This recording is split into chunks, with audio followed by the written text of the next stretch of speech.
A very, very warm welcome to all the panelists here today, and a very warm welcome to all the students and parents who are attending the sessions. So, CanAm presents the Canadian Universities and Colleges Conclave as a part of the CanAm webinar series, and that is a 3-day session. Today is the third day and the first session of the third day. Giving you a short introduction to who's CanAm, we at CanAm have been career counseling for students headed to Canada for the past 24 years. It's almost a quarter century. So do listen to the videos on our website to hear what top universities and colleges have to say about CanAm counselors, the services, and also about their own programs and what kind of eligibility criteria, what scholarship options, as well as certain flexibilities that they're offering during the COVID-19 situation. CanAm has been very special to Canada. We've been sending a very large number of quality students to Canada. Anurag Sandhu, our CEO, is an ICCRC member, Immigration Consultants of Canada Regulatory Council, which means that he's a regulated Canadian government licensed consultant for guidance on visa and permanent residency processes for Canada. As a student, you would definitely need to know about the study permit processes, and any guidance on that is needed to be taken only by a licensed immigration consultant. In addition to that, students who are headed to look for the study and then the post-study work that is possible after studying, and then looking at permanent residency options because of the Canadian study as well as the Canadian work experience that they have. In that case, you really need to know what are the various PR options available to you. What would be the most suitable option for you? What are the various regions which are offering different provincial nominee programs? What would be most ideal for you because of your profile and your qualifications? What kind of points would you get for studying certain programs?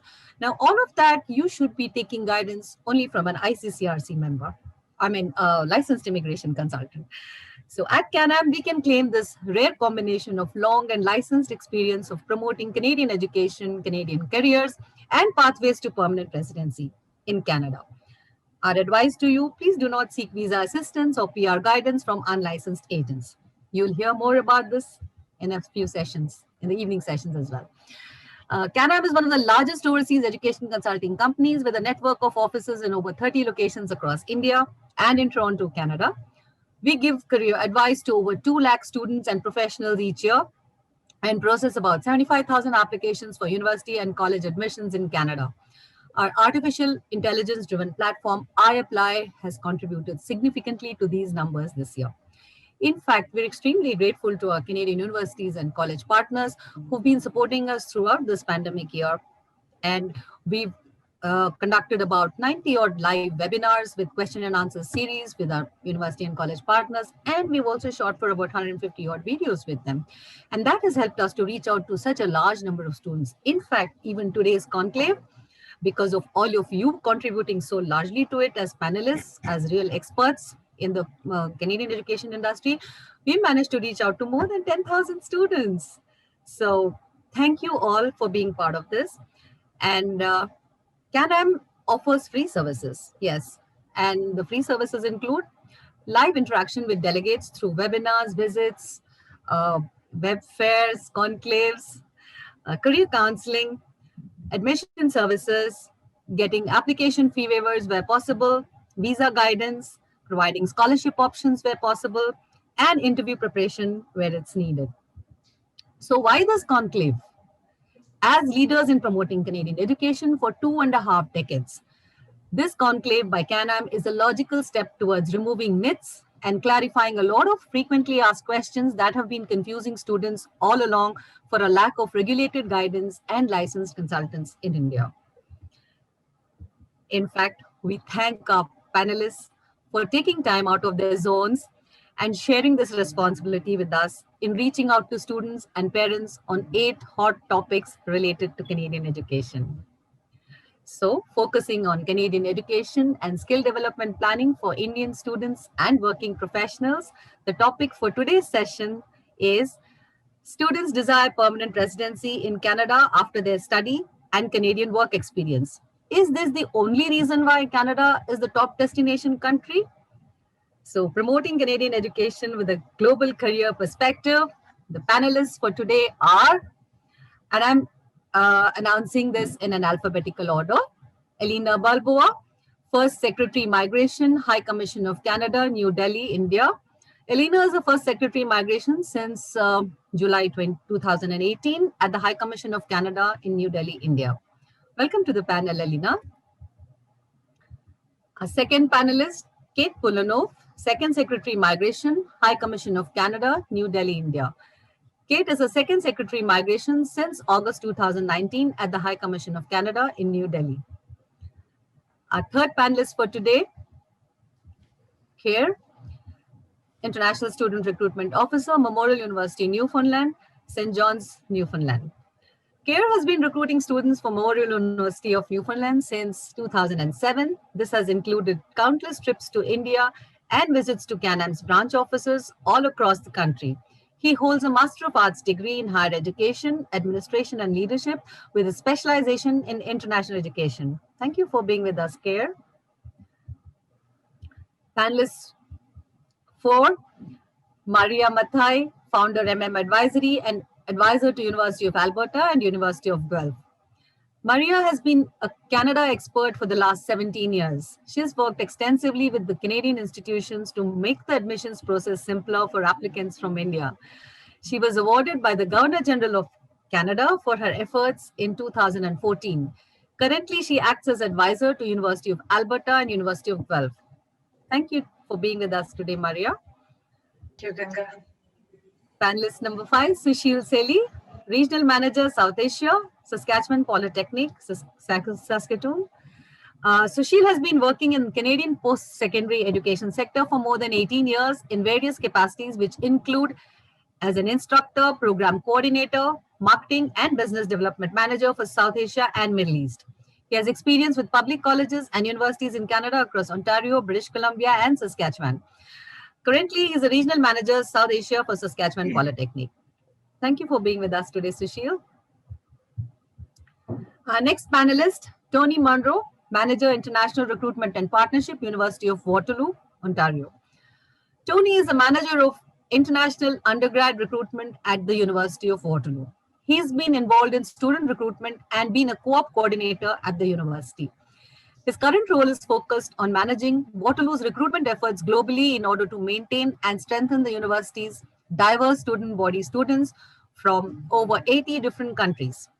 In Tony's previous role as a coordinator, he developed job opportunities for students, managed employer relationships, and tracked and supported students as they completed work-integrated learning experience.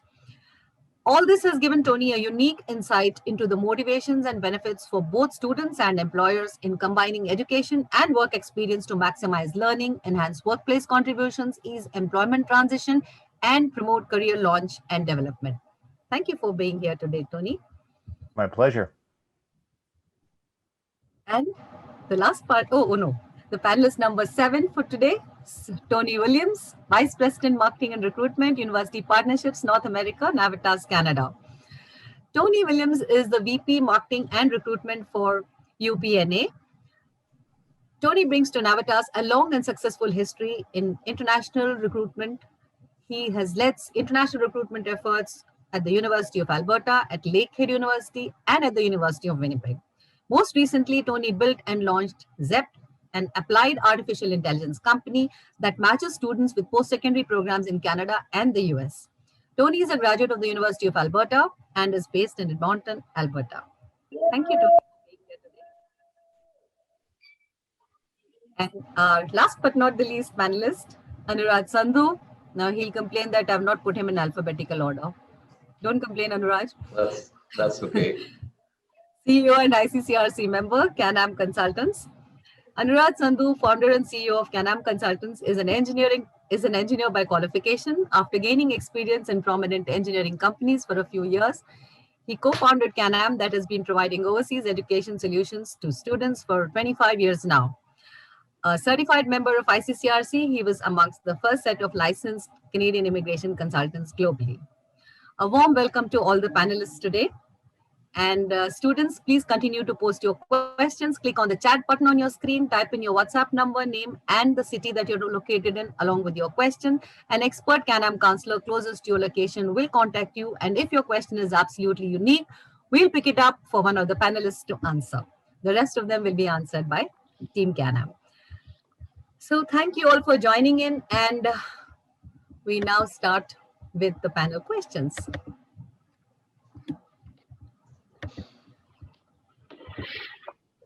Okay, so students desire permanent residency in Canada after their study, and Canadian work experience is the only reason why Canada is this the only reason why Canada is the top destination country? That's the topic.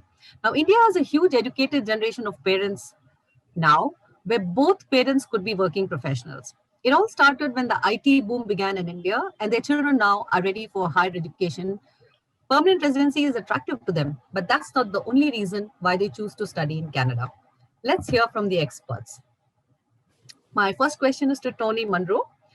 Tony, CanAm has conducted more than 25 Canadian universities and colleges admissions workshops over all these years, and we've seen at these events that wanting to study at a university like Waterloo and the quality of Canadian education has been the reason for choosing Canada for many ambitious students. Tell us about the benefits of choosing to study at a top ranked university in Canada. Thanks for the question, Ganga.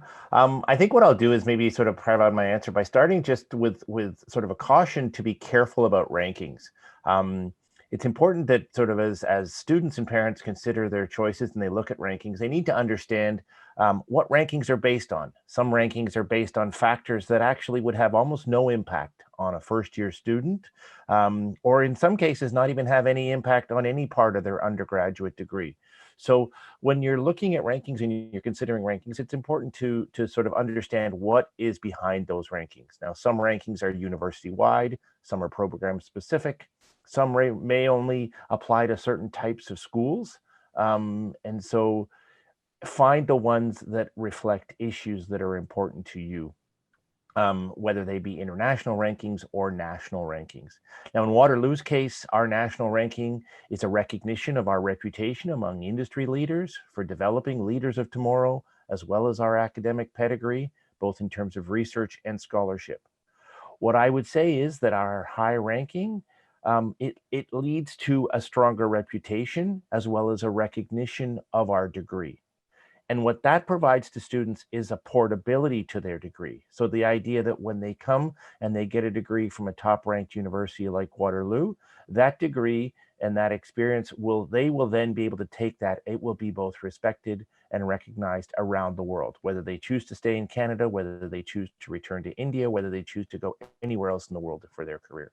High rankings often also mean a high demand for spots. And so in many cases, that leads to a very large pool of applicants for a limited number of spots, which results in incredibly high admission standards. So understanding that, the competition to go to a high ranking institution it can become sort of challenging. Now, we're proud of our rankings, both nationally and globally. It means that we attract top students, top high academic achievers. And what that means is that students coming to a top school like Waterloo are going to be learning amongst like-minded peers. And what we find is that leads to sort of increasing the motivation of students to perform at the highest level. It also allows professors to teach at a higher level right from the start. So students are really learning top quality material, and they're being challenged right from day one. Our reputation and ranking means that we also attract top employers for cooperative education and graduate employment. So in the case of Waterloo, we attract employers not only from across Canada to Waterloo to recruit our students, but our exceptional reputation in the IT disciplines means that Waterloo, in many cases, is the only Canadian school that a lot of top US tech employers recruit from for co-op students. What I will finish my comments with is just a note that sort of in Canada, all of our universities are publicly funded and provincially regulated. And so the great thing about a Canadian education is that there is consistent quality across the schools from coast to coast. And so while sure there are differences in rankings, those differences are not that significant, and each school will have niche strengths. So unlike in other countries where it's common to find a really multi-tiered university sector with very clear and significant differences in quality and reputation, that variation simply doesn't exist or is less significant across Canada. So I would say, don't base all your decision-making on just rankings. Find a program and a school that suits your interest, your skills, your abilities, and then do the best you can, be the best you can be, wherever it ends up, and you'll find that Canada has so many great schools to choose from. So that's my answer. Thank you, Tony. That brings me to CARE. CARE, return on investment or getting the best value for the dollar is one of the main reasons many students choose to study in Canada over other countries. As the only university in the province of Newfoundland and Labrador, Memorial University receives substantial government funding and is able to afford very affordable tuition fees. International students too benefit from this. Now, with your long experience in recruiting Indian students, give us some into the economics of choosing Canada as a study destination. Sure. Thank you for the question, Ganga, and for your comments, Tony, as well. Canada does tend to be a relatively affordable destination, thanks to our predominantly public post-secondary education system, as Tony mentioned. But as you mentioned, Ganga, Memorial is the only university in our province, and we are very fortunate to have generous funding from our provincial government that allows us to offer high-quality programs at an affordable tuition fee. But tuition fees are really just one part of the equation. Something else to consider is location. Location can certainly play a role in the total cost of your program in Canada. There are excellent universities and colleges all across Canada, and I would encourage you to explore some of those that are located in mid-sized or even small cities, where the cost of living can be more affordable than what you might find in some of the larger cities in Canada. So definitely explore the country. There's a lot to offer across the board here in Canada. Also, remember that we use the Canadian dollar, which is sitting at around 57 rupees right now. That in itself is a bit of a discount if you compare it against the US dollar, for instance. As a student, you're going to want to explore opportunities for scholarships and bursaries and other funding opportunities.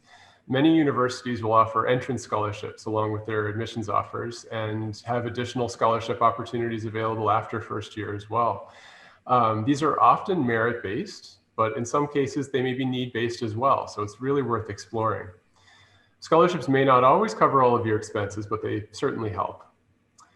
I'd also recommend that you look for opportunities to work during your studies. In addition to allowing you to earn some money, it's a great way to develop your skills, build your resume, make contacts that can help lead to further employment opportunities. Normally, your study permit will allow you to work up to 20 hours per week while you're studying and full-time during study breaks.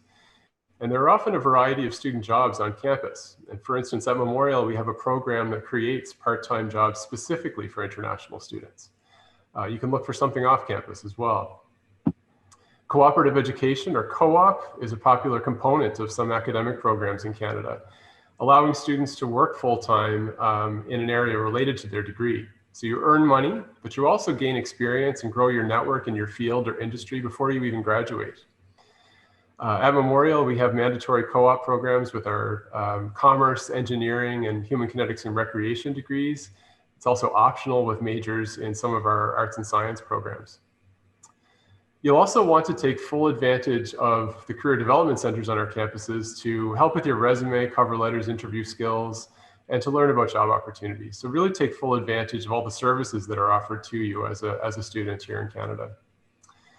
In addition to helping pay for your studies, which is the key point to this question here, it's these opportunities that can help you lay a solid foundation for staying in Canada to work after you graduate with a postgraduate work permit.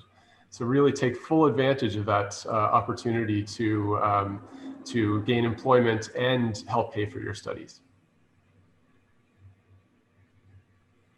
Thank you, Care. That was amazing. That brings me now to Sushil Seli.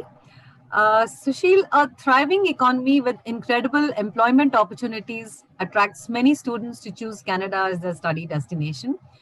International students contribute greatly to the local economy by living, studying, and working there. A majority of the students want to skill themselves for employment through the study program. Tell us more about employability being the driving force for students wanting to study in Canada.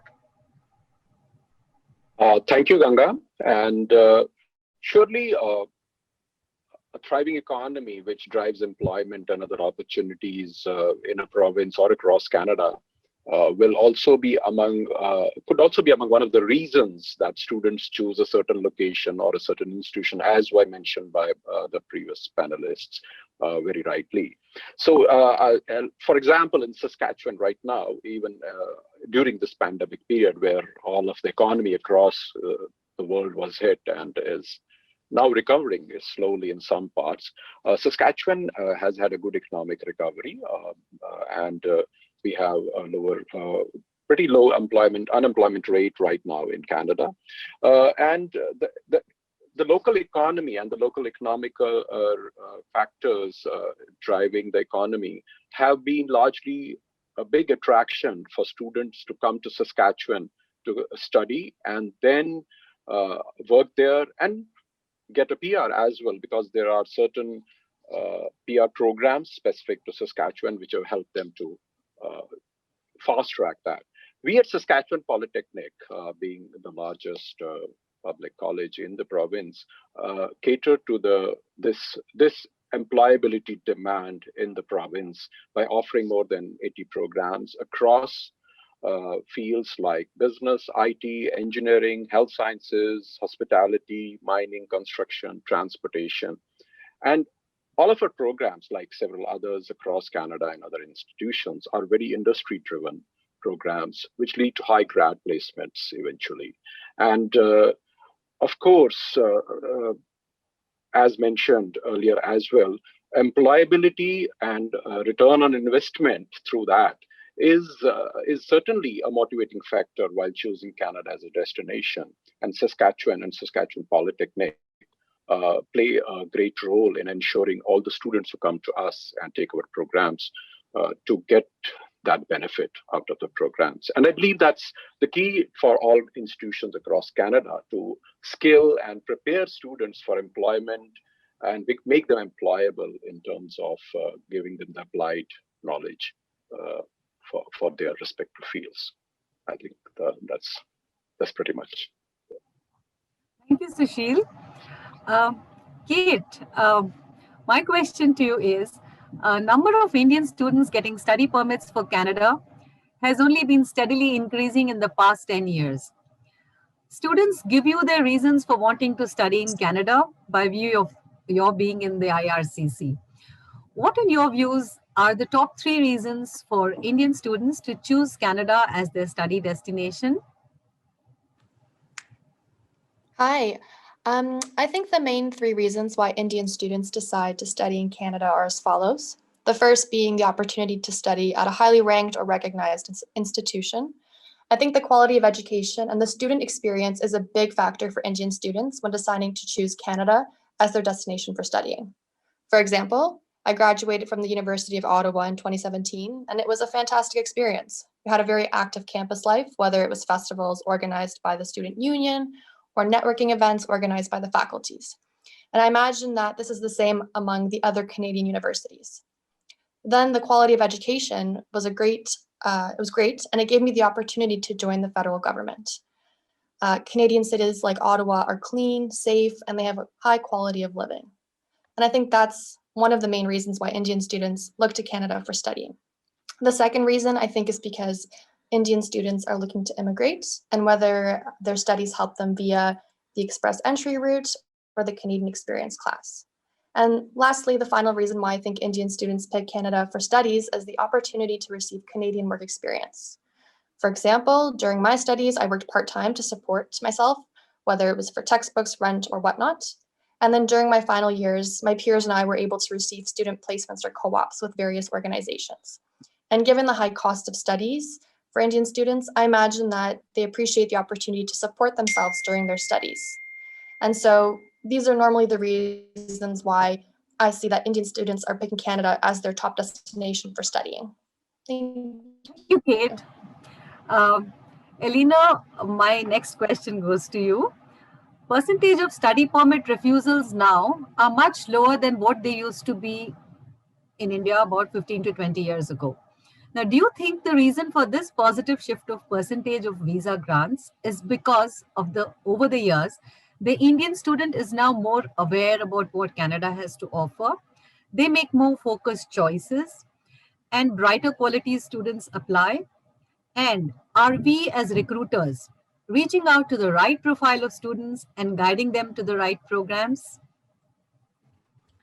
Thank you, Ganga. So if you look at the numbers alone, yes, there is definitely a larger thing at all.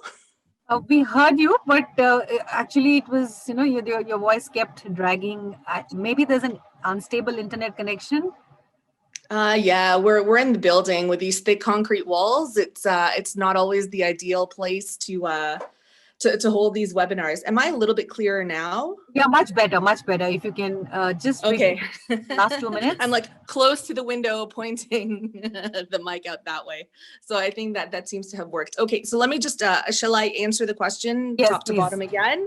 Yes, please. Okay, yes, I'm please. so sorry, everyone. Okay, so if you look at the numbers alone, yes, there is definitely a larger number of students being approved, but that's because intake has also grown. If you look at approval versus refusal rates, it is evident that refusal rates are on the rise since the dramatic increase in intake for students from India starting in 2017. Certainly, Indian students are aware of the benefits of a Canadian education. These include high quality education that is recognized globally, options to apply learning in a work environment through co-op programs, availability of work options during their programs and after graduation, and a path to permanent residency in Canada. Canada welcomes international students to come and study and live with us. This is evident in some of the facilitation measures and programs we've introduced, such as making it easier and faster to apply for a study permit visa. This is our Student Direct Stream program, allowing students to enhance their learning by allowing them to work during their programs, allowing students to gain work experience through the post-graduation work permit program, through which they can work for up to 3 years after graduation. And we're also making it easier for them to apply for permanent residency, and this is our Canadian Experience class. So all of these things have really contributed to the rise in intake, but this also brings with it a rise in the number of applicants who are not necessarily genuine students, but wish to take advantage of the generous and facilitative programs I just mentioned. So in the past 2.5 years that I've worked here at the High Commission in New Delhi, we've really made an effort to do more outreach, whether that's with schools, with education recruiters, with authorized immigration consultants, and with students to relay information about what documents we need to support a good application and certainly what is a good student profile. Additionally, we also use these opportunities to warn students about fraud that seems to have permeated this field. So for example, you should never believe anyone who guarantees you a visa. Only immigration officers can make these decisions and each application is assessed on its own merits. IRCC is committed to continue our outreach efforts, and we're doing this in many ways. This webinar is a great example. We host our own, which are advertised on the High Commission's Facebook pages and Twitter feed. Additionally, we post important information on our social media platforms to relay important information to students. We hope that through these efforts, we can reverse this decline in approval rates and welcome even more international students to Canada. Thank you. Thank you so much, Elena. And so sorry you had to repeat yourself, but that was amazing. I'm so glad you did it. Thank you. My next question goes to Maria. Maria, as you work so closely with both University of Guelph and University of Alberta, we notice a much larger percentage of students now choose to study at the undergrad level from India. What would you think are the top reasons for this change? Has the awareness of Canada increased over the past 2 decades? Hi, Ganga. Thank you for this opportunity. And there is really no doubt that awareness has increased exponentially about Canada as an excellent education destination in the last 20 years. I did a bit of research to answer your question, and I will answer your question in 2 parts. First, the Canada bit. So 20 years ago, which is in 2000, 2,220 students from India went to Canada, and US was at 42,000, right? And last year, I'm sure some of you already know this, but for the benefit of students, last year, which is 2020, Canada saw 219,000 students and became the top destination for Indian students, overtaking US for the first time in the last 20 years, definitely, and maybe even more.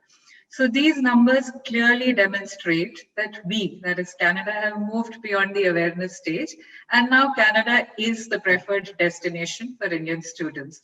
Now I move to the second part of your question, which is the numbers for undergrad students and what is happening over there. So as with Canada, the numbers for undergrad students have also followed an exponential growth. And I'll speak from my experience as an advisor to both University of Alberta and Guelph.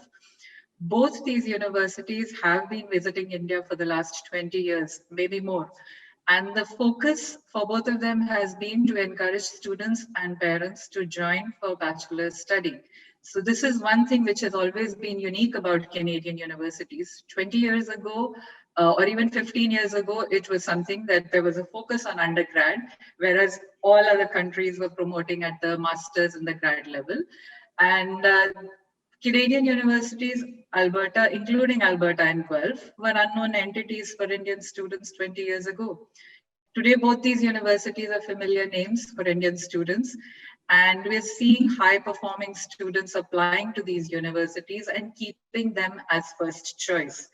University of Alberta faculty received a Nobel Prize last year. I'm sure you heard the announcement.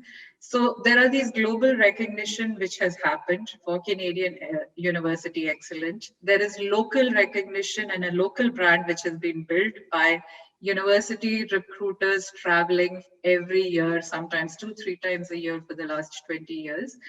And as with coming to the second part of your question, as with all international education, there is no one reason for this rise in awareness. There are multiple factors which contribute.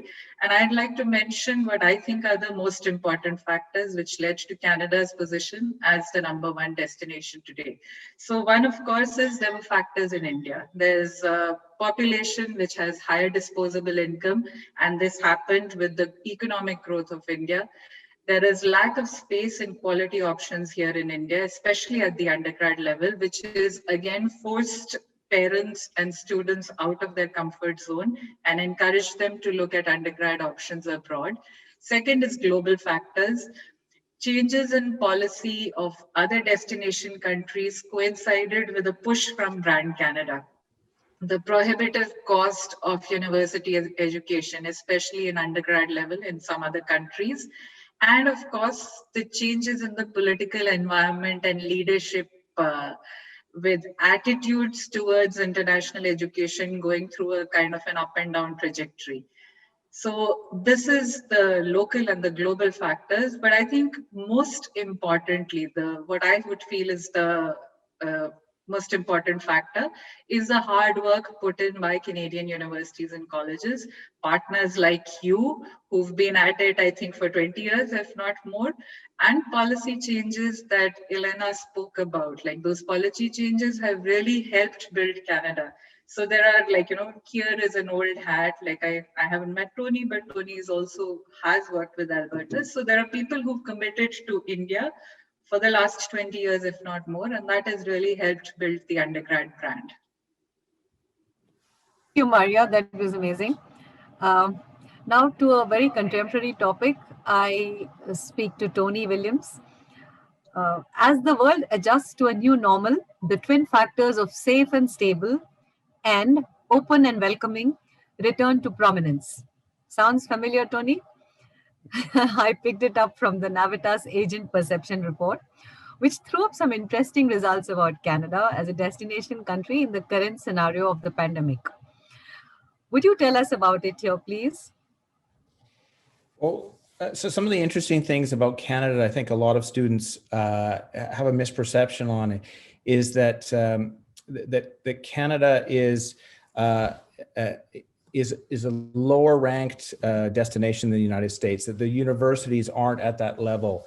And Maria was mentioning the Nobel Prize in medicine this year. And strangely enough, that was a Nobel Prize given to Dr. Houghton for his research in virology around the hepatitis C. And strangely enough, he actually, when he's in Edmonton, lives very close to me, and I've been on a number of calls with him. This is world-class level of research that's going on. The thing with Canada is that research, that study, that teaching is very well spread out. In the United States and the UK, often these high-ranking, incredibly talented professors are at one or two or three top universities. We talk about Harvard, we talk about the Ivy League. But in Canada, we've spread these people very evenly across the major universities across the country. And there's a lot of attraction there. Students can see with Canada that it is a great destination. The interesting thing with the main topic is that only 16% of students in 2018 actually stayed past graduation to do their permanent residency. So of that pool that was available to become permanent residents in Canada, only 16% became permanent residents. The Canadian degree is incredibly portable. It's incredibly strong degrees. These are the kind of degrees that you can go not only to the US or the UK, but really around the world. I've spent a good portion of my career as a Vice Provost International traveling the world and meeting with alumni. And the alumni in countries like Singapore, in China, in Germany, these all were people with university degrees from Canada who have then gone on to great success, gone on to graduate schools around the world, and then gone on to great success in their careers. So the Canadian opportunity is very strong on the study side. And then when it comes, the factor that really makes Canada a great place to be is that it's a very safe country. We've done a lot of work, and I think over the last 20 years, we've all seen this. The universities have become less bureaucratic and much more open and much more helpful. And at Navitas and with our colleges at Simon Fraser University, at the University of Manitoba, and at Ryerson University in Toronto, we've gone even further. Our colleges work extra hard with our students to help them go through the application process, understand how to come to Canada, and then onboard them not only into our programs, but prepare them to be successful throughout their university career. And I think Canadian universities, the Canadian programs in general, are really good at this. And on top of that, we have a government that really wants to bring students not only to study, but also to work and gain experience and to be part of the startup companies and the excitement that's happening in our cities across the country, but also with a desire not only from the federal government, from provincial governments to for students to stay and become permanent residents, become citizens of Canada. And this is the opportunity that's actually missing in the Canadian dynamic right now. Many of our students come with the intention to stay and then actually end up going home because they find opportunities at home, or they go on to a second or third country through their degrees. So that's an area that Canada is working on, and I think each province is working on. Every provincial government that I've spoken to in the last 10 years really wants to make it even easier for students to stay. So if you're a student who's in India today and is looking at the situation with COVID and what am I going to do, I would suggest getting started now, because one of the biggest problems we face coming up in the next year is that there's going to be a double wave of students. There's going to be all the students that have been sitting on the fence for the last year, and then there's going to be all the students that are graduating their high school programs now. So you're going to see a large number of students all starting at the same time. So if you have the opportunity to start on an online program that then transitions into a studies face-to-face in the fall or into the next winter, you're going to be ahead of those students that are waiting. And there are a lot of students waiting. So I suggest that everyone gets a chance to talk to Ganga, talk to the team with CanAm, and really look at what your options are. But don't wait. That's the biggest thing. And Canada's ready to welcome you. The borders are open for international students who have a visa, who are going to an approved DLI program. My suggestion to every student that's looking is that you prepare yourself and then travel at the right time. And your university partners, your international offices that you're applying to are going to help you and your family make that work. So, and thank you, Ganga, for having me here. This is a great opportunity. I see how many students are in listening today. It's just a wonderful event. Thank you. Thanks, Tony. Thanks. That was really nice. My next question goes to Anuraj. Anuraj, you're an ICCRC member and CEO of CanAm, which is a recognized leader in promoting Canadian education. And at a time 20 years ago, when Canadian education was unknown to the Indian masses, like Maria recently told us, CanAm was slowly working towards filling this gap. CanAm was already a trusted Canadian immigration services brand. And then came in the Canadian government policies introducing the postgraduate work permit and the Canadian experience class in 2008 to increase Canada's labor market responsiveness and global competitiveness in attracting and retaining highly skilled workers. Was that the turning point for Canada at CanAm with you as a licensed RCIC to be able to advise students both about the study and possible permanent residency options? Thanks, Ganga. Okay, I'm going to answer this first with my comments onto the primary topic that we're talking about today, and then I'll take up the question which is specific to me. In terms of the primary topic, which says that is PR, permanent residency, and Canadian experience class, the Canadian experience the only reasons why students choose to study in Canada? I would have to say no. That's not the only reason, but there's something very important within that. I mean, the various other reasons, many panelists have already pointed that out. But every region has its own specific demands.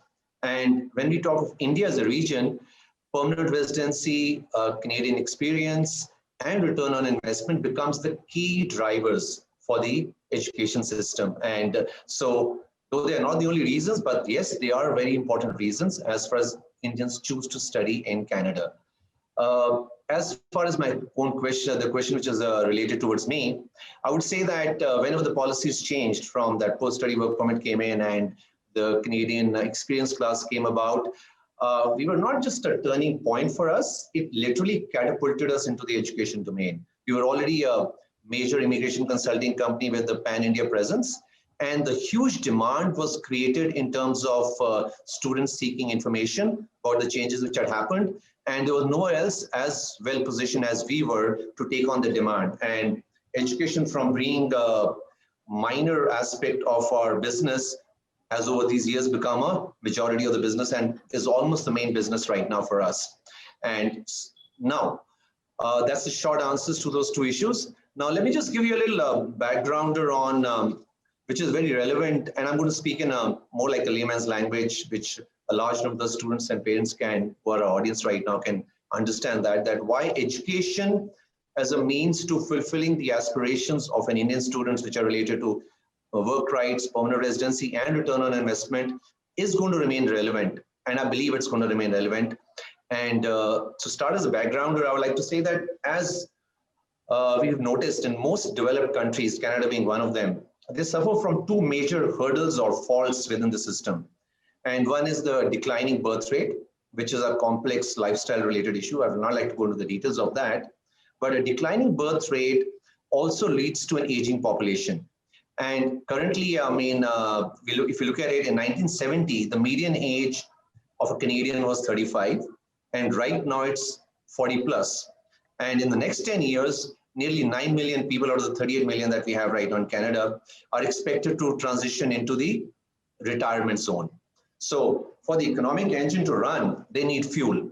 And so what's the fuel? The fuel is going to be these young, skilled people from all across the world. They can be the fuel. And when they come in, and that's something which Canada did not have. So when you don't have something of your own, you outsource them.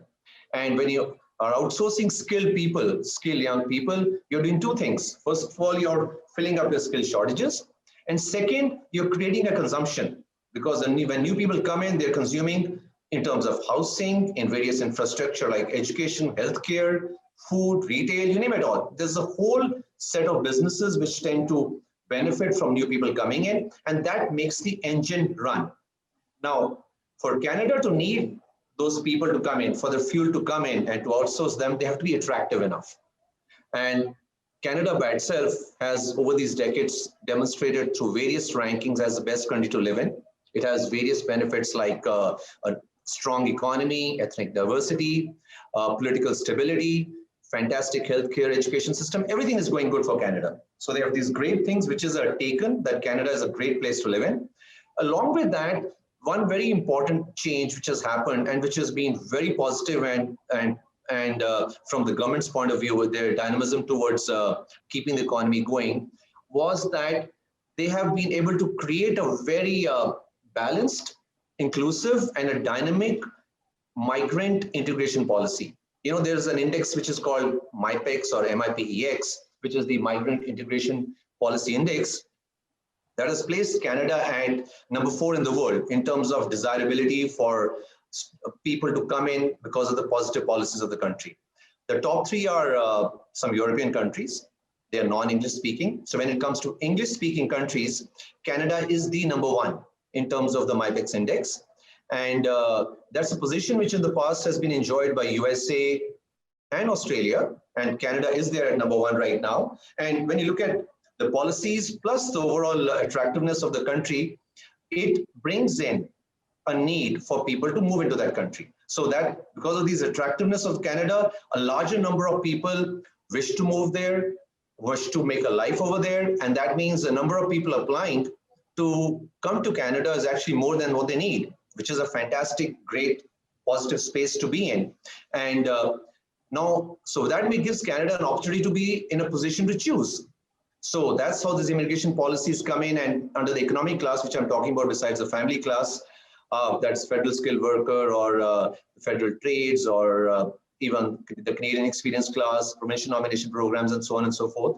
Under these programs, the country was able to establish a point-based system, the comprehensive ranking system. So what does that mean? It gives you a choice. So Canada is able to choose people who are more suitable to the economy and to their work needs by ranking them in terms of age, education, experience, so they're able to take away the cream. I mean, that's working out for them because the number of people applying is more than what they actually need. But one thing they noticed, I mean, that's my perception that in the last few decades was that people who come in directly as immigrants, they take anything from 3 to 5 years to integrate into the system before they can, because they need the Canadian experience and also to understand the local culture. So let's say someone moves in from India directly to Canada as an immigrant based on the skilled worker category or on the point-based system. He's going to take some time before he becomes truly Canadian. In comparison to that, what is noticed that people who come to study in Canada, whether it's a 1-year or a 2-year program or a 4-year program, and after that, they take advantage of those amazing policies related to work permits, which can make them work for a year, maybe up to 3 years. And after that, if they wish to, and if they qualify for it, they can take advantage of the immigration policies, which also includes the Canadian experience class, that those people actually hit the ground running. I mean, there is no lag in terms of integrating into the Canadian society. So education became a fantastic bridge, let's call it a bridge, between the aspirations of a person who's looking for a better quality of life that Canada had to offer. And on the other side was the aspirations of the Canadian policymakers who would want an immigrant who's already got Canadian experience and Canadian education. They could not be a better match. So this bridge that education created is a bridge which Canada, I think, is hoping to keep expanding with time, that maybe a larger chunk of people who come to study in, they fall and settle in and work and study over there, that they should become they should create a bigger chunk of people who can be a part of the immigration program. And interestingly, you know, something to note over here is that this is one bridge which does not cost money to build. This is one bridge which brings in money. In 2019, the international students brought in more than $20 billion into the Canadian economy. I mean, it's a win-all situation for all. And you know, when all these policies are announced, you need someone on the ground to implement them. And that's where a role like CANAMS comes in. I remember when the postgraduate work permit was announced and later on, I think in 2011, the Canadian experience class came about, a lot of interest was generated in the student population in India. At that time, as Maria had said, you know, in the beginning of 2000, the number of students getting visas was 2,000 to 3,000. It was less than 5,000. At the time where the whole Indian system, the education system was, when an international education system was dominated by UK and Australia, and this whole education consulting fraternity was focusing on Australia and UK and even USA, the number of people going to those countries was anything from 25,000 to 40,000 compared to in Canada, which was less than 5,000. The whole so-called, as we call in India, the brain drain was draining into those countries, and Canada was getting nothing out of it. And when these policies were announced, a huge interest was generated. And because it was linked to permanent work rights and immigration options, similar to what Australia and UK and all were offering in terms of work rights, may not be towards immigration, but yes, they were attractive destinations. When Canada announced those policies, that interest was generated, someone had to take charge. And we were positioned nationally to become the torch bearers. We we decided to get into the market. Because of a pan-India presence, we were able to conduct seminars, events, activities, conclaves, various education events. So one of them, Canadian universities and colleges roadshow, has become one of the largest events globally now in terms of student recruitment activity. Through those events, we were able to reach out to the students and educate them, not only in terms of Canadian education, but also about how their careers could be streamlined depending on what their aspirations are. So we were at the right place at the right time, and we did take full advantage of it. And over these years, I mean, in those days, Canada was number 5 in terms of a destination, education destination out of India. The top 5, the other being New Zealand, Australia, UK, and USA. And today, as the figures have been quoted by some of the panelists, it is the number 1. And our endeavor at CanAm is to keep pushing and keep that torch in our hands to push the volumes, and what can be better than number 1 would be by far be a number 1. You know, we don't want the number 2 country to even be close to it. And I think we have this absolutely amazing support from all the university and college partners in doing that through various events that we do, and you guys are participating in it. And of course, the Canadian government policy. It's all positive, and I hope it remains positive towards that. So that's what I have to say. Thank you, Niraj. Now, there are a few questions from the audience. I have combined some of the questions so that I can ask in one go. Now, the first one is, you talk about skill gaps in Canada. Reopening Canadian borders to international students will play a critical role in tackling skill gaps. Why are visas taking so long and difficult to predict timelines? Can I ask Elena to answer this, please, or Kate?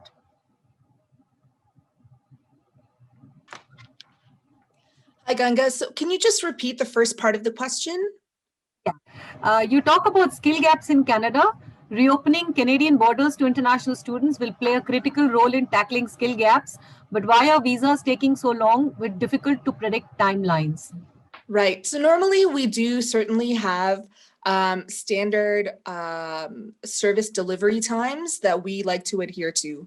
But given this pandemic that's really, you know, turned everything upside down for us, we are unable to provide any real service standard delivery times right now.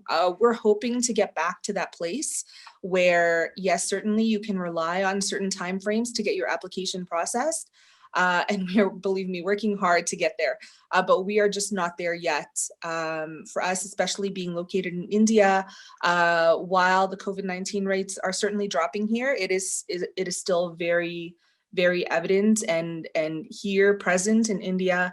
And so we're limited, for example, with the number of staff we're allowed to bring into the mission, and this is impacting our operations. So things like this have really impacted our processing times over the last several months, but really it's due to this pandemic. And you know, we are working towards sort of normalizing our operations, but we're just not quite there yet.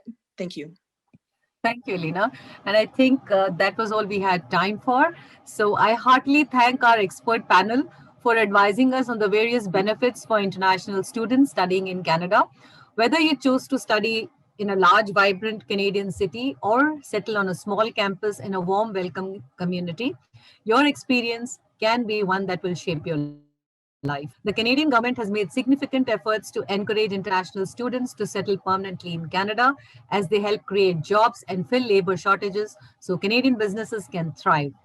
Like most people have given a lot of data, I just like to add more than 58,000 graduates successfully applied to immigrate permanently in 2019, and their decisions to stay in Canada will help to address Canada's demographic challenges. For most of you, it may lead to a career and a future in Canada with an incredible quality of life or better career prospects at home or anywhere else in the world. We at CanAm look forward to guiding you through your journey and wish you all the success. Our next panel discussion today at 5 p.m. Indian Standard Time will be on options for working professionals in India seeking skill development in Canada. We look forward to seeing you there. Thank you. And a zillion thanks to our panelists for having been so patient and given such amazing answers. Thank you.